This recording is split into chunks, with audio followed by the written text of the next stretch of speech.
इस वीडियो में हम आज डिकोड करेंगे कि ये जो फ्रेमवर्क है जिसमें जर्मन सिविल इंजीनियरिंग प्रोग्राम आपको कैसे ट्रूली ग्लोबल करियर में कन्वर्ट करेगा, उसके बारे में आज अपन और डिटेल में बात करेंगे। So let's go ahead. Civil engineering बहुत फास्ट चेंज हो रहा है, कंक्रीट से क्लाइमेट टेक, ब्लूप्रिंट से बिम। अगर आप अपना सिविल इंजीनियरिंग करियर को बिल्ड करना चाहते हैं फ्यूचर के लिए, तो जर्मनी खाली आपके लिए स्टेट डेस्टिनेशन नहीं है, ये आपका ट्रेनिंग ग्राउंड है। जर्मनी में हर एक ब्रिज, हर एक टनल, हर एक सिटी प्लान आपका क्लासरूम का लाइव पार्ट रहेगा, क्योंकि जर्मनी में आप खाली बिल्ड करना नहीं सीखते हैं, आप ये भी सीखते हैं कि जो आप इंजीनियर कर रहे हैं वो कितने टाइम तक that last, very long lasting, that's what you learn. सबसे फर्स्ट क्वेश्चन जो मेरे से पूछा जाता है कि सर जर्मनी क्यों सिविल इंजीनियरिंग के लिए, क्योंकि जर्मनी यूजुअली ऑटोमोबाइल के लिए माना जाता है, पर मैं आपकी धारणाओं को थोड़ा चेंज करना चाहता हूँ। जर्मनी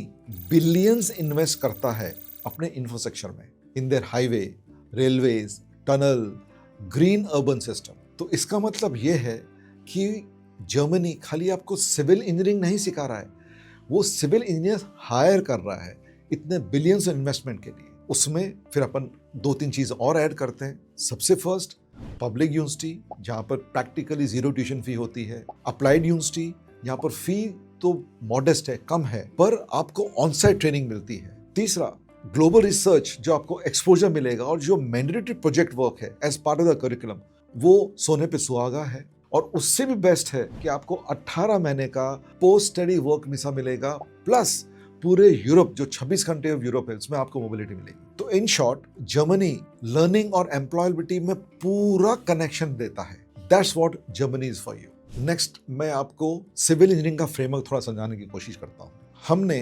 इस फ्रेमवर्क को एक सिंपल 3 लेयर की फ्रेमवर्क बना दिया है, जिससे कि स्टूडेंट्स चूज कर सकते हैं कि उनका राइट मास्टर क्या होना चाहिए, जो उनके लिए राइट है, जो पॉपुलर है वो नहीं। सबसे फर्स्ट लेयर में होता है यूनिवर्सिटी टाइप। तो आप फॉर एग्जांपल चूज करिए कौन सी यूनिवर्सिटी आपको चाहिए। या आप टेक्निकल यूनिवर्सिटी देख रहे हैं जो कि रिसर्च ओरिएंटेड है, थ्योरी एंड डिजाइन हैवी है, एग्जांपल लाइक TU म्यूनिख है, RWTH एशम है। या आप अप्लाइड यूनिवर्सिटी चूज करेंगे, वो आपके लिए राइट है। इट बेसिकली जहाँ पर प्रैक्टिकल फोकस है, इंटर्नशिप है, ऑन साइट प्रोजेक्ट है।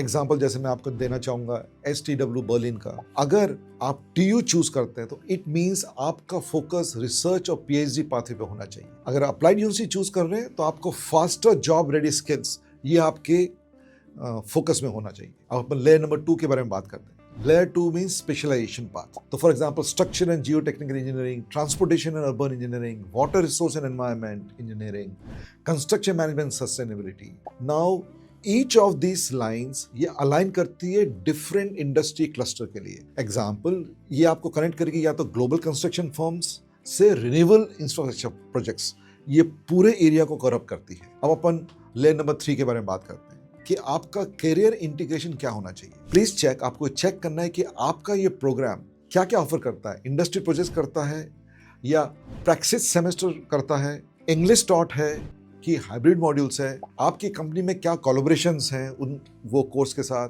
ये डैड फंडेड रिसर्च है कि नहीं। तो ये सब एरियाज आपको लेयर 3 में आपको फाइंड आउट करने हैं। सो ये 3 लेयर के फ्रेमवर्क के बीच में जो हमने डिजाइन किया है, आपको चूज करना है कौन सा आपका right program, university and path होना चाहिए या करियर होना चाहिए। अब नेक्स्ट टॉपिक अपन बात करते हैं cost and ROI। In spite of some applied university charging some tuition fee, ये फिर भी most of the European country से कम होता है, एंड स्पेशली तो US से तो बहुत ही कम होता है। एवरेज ट्यूशन फी आपकी जो अप्लाइड यूनिवर्सिटी में होगी वो करीब 8 से 15 लाख के बीच में होगी। ऑफकोर्स लिविंग एक्सपेंसेस आपके एक्स्ट्रा है। यूजुअली आपकी स्टार्टिंग सैलरी होती है 45,000 to 60,000 यूरोज पर ईयर के बारे में। एंड इनफैक्ट कुछ ग्रीन इंफ्रास्ट्रक्चर या बीम के कुछ रोल्स होते हैं तो उसमें और भी हायर होती होगी। सो ROI चीप से नहीं होता, ROI होता है आप कितना फार ट्रांजिट करते हैं अपने क्लासरूम से करियर के बीच में, क्योंकि आप जितना जल्दी कमाना चालू करेंगे उतना फास्ट आपका ROI आएगा। So what you need to find out is map investment, salary versus pay back period. Usually in Germany less than 3 years है। अब मैं एक सिविल इंजीनियरिंग का बच्चा था, अर्जुन, जो पूना का था। उसको एक्चुअली स्ट्रक्चर डिजाइन में स्पेशलाइज करना था। उसके दिमाग में आया कि I don't know, somebody would have told him कि मुझे स्ट्रक्चर डिजाइन में सर स्पेशलाइज करना है, मुझे जर्मनी जाना है। पर जब हमने पूरा एडु प्लान का फ्रेमवर्क, हमारा जो प्रोप्राइटरी फ्रेमवर्क है, वो उसके प्रोफाइल पे लगाया, हमको उसका ट्रू इंटरेस्ट निकल के आया। उसका ट्रू इंटरेस्ट था transport engineering and urban mobility. So of course then we build up his profile. उसको हमने प्लेस किया TU ड्रैमस्टेड में किया, और जो उसका जो प्रोग्राम था वो पार्टनर था डॉइश ब्राम्स की तरफ, इट मीन्स डॉइश हाईवे जो होते हैं। आज वो काम कर रहा है फ्रैंकफर्ट में, right, and he is earning very well. So what we say that clarity country में नहीं, फ्रेमवर्क में होनी चाहिए। It means framework is what, जिससे आप चूज करते हो आपका करियर क्या होना चाहिए। So my suggestion to you friends is, before you say कि I want to study civil engineering abroad, मुझे सिविल इंजीनियरिंग बाहर पढ़ना है, आपको ये पता होना चाहिए कि which type of engineer you want to become, आपको कैसे इंजीनियर बनना है। उसी बेसिस पे आप अपना यूनिवर्सिटी, स्पेशलाइजेशन और कंट्री चूज करेंगे जो आपके विजन से मैच होता हो। अगर आप अभी भी अनश्योर हैं और आपको हमारी हेल्प चाहिए, जिससे हम आपका स्टेप बाय स्टेप आपको पूरा मैप कर दें, आप हमारे क्लैरिटी सेशन में आइए, मेरी टीम से बात कीजिए। क्योंकि इंजीनियरिंग के अंदर you need to remember, design हरदम पर्पस को फॉलो करता है कि मुझे क्या मेरा पर्पस है। डिज़ाइन तभी आता है in engineering. So use a framework, take a help and go abroad and do well in your life. So I will end with career first, clarity always. ये हमारा चलो स्टडी अब्रॉड का formula है।